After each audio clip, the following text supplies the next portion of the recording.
सभी जीव जंतुओं और पेड़ पौधों को सनलाइट की आवश्यकता होती है। सूर्य की रोशनी के बिना जीवन संभव ही नहीं है।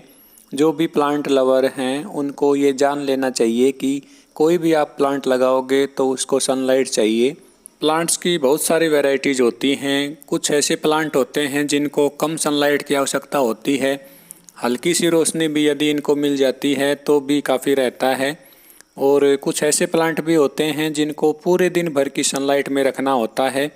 ज़्यादातर फ्लावरिंग प्लांट्स ऐसे होते हैं जिनको अधिक से अधिक सनलाइट में रखना चाहिए।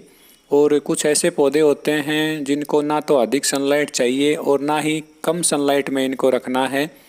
मीडिएट सनलाइट यदि इन पौधों को मिल जाती है तो ही इनकी अच्छी ग्रोथ होती है। जिन पौधों को कम सनलाइट की आवश्यकता होती है हम उन्हें इंडोर डेकोरेटिव प्लांट के रूप में लगाते हैं, मगर इनको भी सनलाइट प्रोवाइड करानी चाहिए। यदि आपके इंडोर डेकोरेटिव प्लांट्स की अच्छी ग्रोथ नहीं हो रही है और इनके पत्तों की चमक कम हो रही है तो आप इनको हफ्ते में एक बार डायरेक्ट सनलाइट में ज़रूर रखें। आज की इस छोटी सी वीडियो के माध्यम से मैं आपको स्नेक प्लांट के बारे में ज़रूरी बातें बताऊंगा। ये एक इंडोर डेकोरेटिव प्लांट के रूप में हर घर में लगाया जाता है। यदि इनके पत्तों की चमक कम हो रही है तो आप इनको सनलाइट ज़रूर प्रोवाइड कीजिए। सनलाइट में रखने पर इन पौधों में नई जान आ जाती है, इनकी नई नई ग्रोथ भी होती है और इनके पत्तों की चमक भी बढ़ जाती है।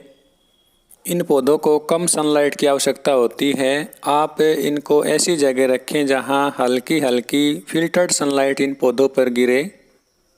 अब मैं आपको इनकी वाटर रिक्वायरमेंट के बारे में बताता हूँ। ये सैकुलेंट वैरायटी के पौधे होते हैं जिनको बहुत ही कम पानी की आवश्यकता होती है। आप इन पौधों में 15 से 20 दिन के बाद पानी डालिए और पानी जब भी डालें जब इनके गमले की मिट्टी पूरी तरह से सूख जाए।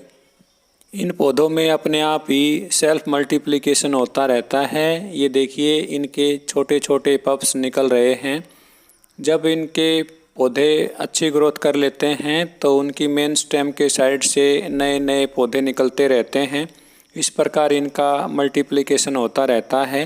एक ही पौधे से कई पौधे अपने आप ही बन जाते हैं। ये देखिए इसमें भी छोटे पौधे निकल रहे हैं।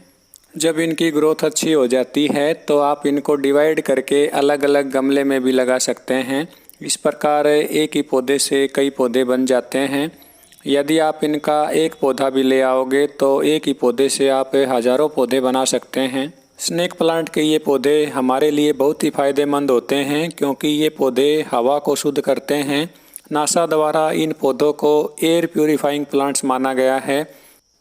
इन प्लांट्स को आप छोटे से छोटे साइज़ के गमले में भी लगा सकते हैं। ये पौधे रूट बाउंड होना पसंद करते हैं।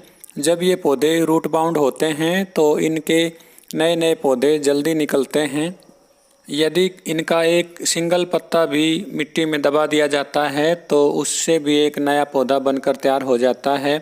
और इनके एक पत्ते को आप छोटे छोटे टुकड़ों में काट कर भी यदि इनकी कटिंग लगाते हैं तो भी उनसे नए नए पौधे बन जाते हैं।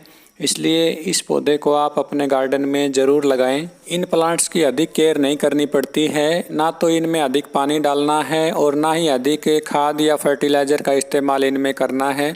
इनके पत्तों पर कभी भी फंगस या इंसेक्ट का अटैक भी नहीं होता है।